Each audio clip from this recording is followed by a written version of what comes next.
So the bloodbath at Disney has commenced. Disney CEO Bob Iger has sent around a memo and has begun confirming that the layoffs will begin. In fact, there's going to be 3 rounds of cuts, and that's going to be expected before summer. So very, very, very soon. I did a video on this recently. This is just confirmation of all of that. And boy howdy, it's brutal. It is brutal. In fact, yeah, I mean, their plan is to reduce it by about 7,000. Might go up more than that, in fairness. But we've got the memo, courtesy of Deadline. They have Bob Iger's memo to employees. And yeah, this is considered the bloodbath by insiders. This is Disney's bloodbath. Their need to save $5.5 billion.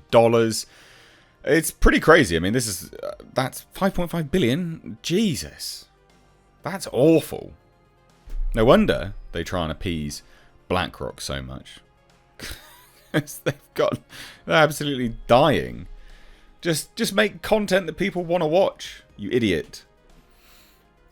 Anyway, so Disney CEO Bob Iger has confirmed the first of 3 rounds of layoffs is starting this week as the company looks to reduce its workforce by about 7,000. And the only reason we know a rough figure isn't because they've told us, it's because they gave us a percentage. It could actually be much more than that. So the executive's memo to employees, which we'll get to, tracks closely with what I previously reported and what Deadline had put out before. 3 rounds of cutbacks, with the second slated to be the deepest. The big one, they called it. This week's initial round comes a few days before the company's annual shareholder meeting on April 3rd. Iger had first announced plans for the downsizing in February, describing it as a key to achieving $5.5 billion in cost savings. Managers have been finalising details of the new structure during subsequent weeks. $5.5 billion, holy shit. Goodness me. Also worthy of noting is that these cuts were actually what Bob Chapek was going to do, and he was lambasted in the media for even remotely floating the idea. Now Iger's doing it. People are like, yeah, good, go Iger. No. Where's your double standards? Come on. So here's part of the memo anyway. We'll get to the whole one. But it says, in tough moments, we must always do what is required to ensure Disney can continue delivering exceptional entertainment to audiences and guests around the world now and long into the future. Doesn't that sound a bit like a slap in the face? Because they're just like, we need to do what's required to, make Disney. These are tough moments, but we need to really make Disney thrive. And it's like, you're sending this to people that are going to get fired, you asshole. They don't care. They're having a tough time anyway. They don't care about Disney at that point. I don't know. That's, to me, seemed like a real, slap in the face. Anyway, Iger returned to the job last November after stepping down in 2020, following a 14-year CEO stint, and he faces a host of challenges in steering the media giant the second time round because of everything he set up. He established all this stuff, and he's reaping what he sowed now. Anyway, there's a more adverse macroeconomic climate and far greater Wall Street skepticism about the economics of streaming.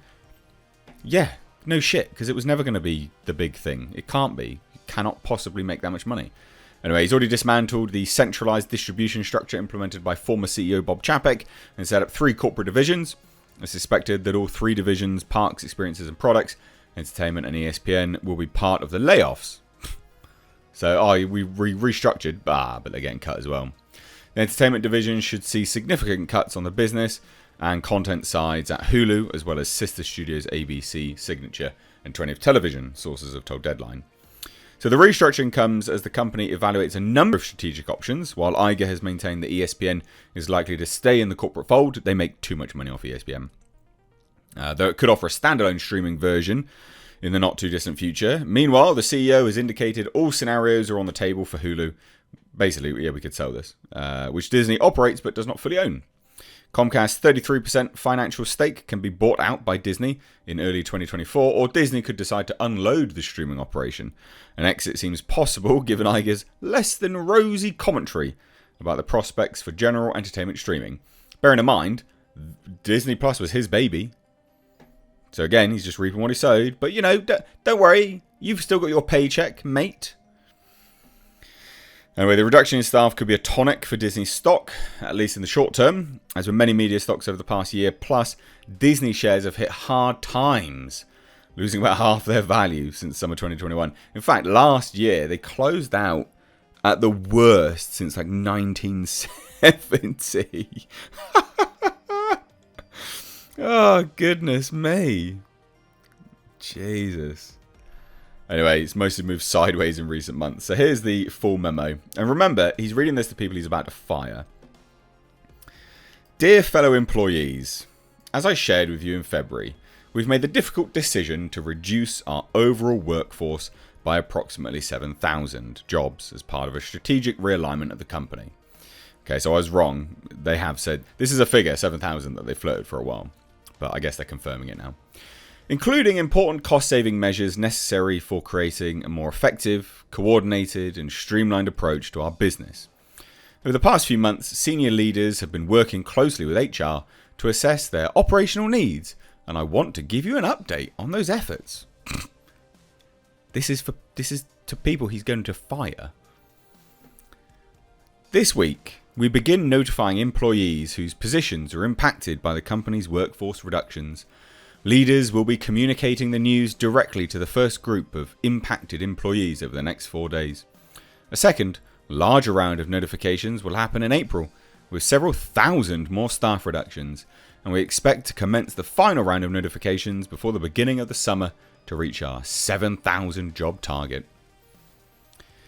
The difficult reality of many colleagues and friends leaving Disney is not something we take lightly.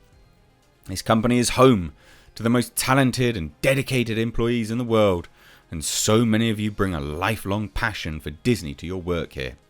That's part of what makes working at Disney so special. It also makes it all the more difficult to say goodbye to wonderful people we care about. I want to offer my sincere thanks and appreciation to every departing employee for your numerous contributions and your devotion to this beloved company. I don't think they're feeling the love right now, buddy. For our employees who aren't impacted, I want to acknowledge that there will no doubt be challenges ahead as we continue building the structures and functions that will enable us to become successful moving forward. I ask for your continued understanding and collaboration during this time.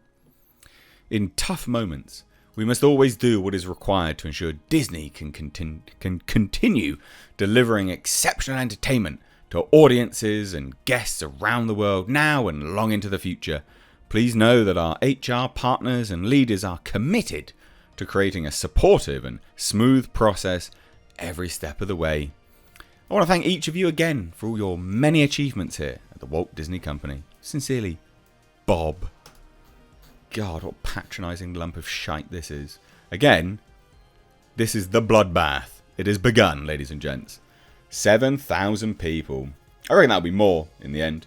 And you know what? All you'd have to do is bin off some of those overpaid sort of hacks in the higher up positions to save that much money. Shame. It always is a shame, I think, when ground level employees get the brunt of, you know, the sort of leaders' shortcomings. Make no mistake, this is Bob Iger's shortcomings. So anyway, let me know what you think of this down below. Love to hear any and all of your thoughts. Cheers, guys. Hit subscribe, give the video a like. Take care.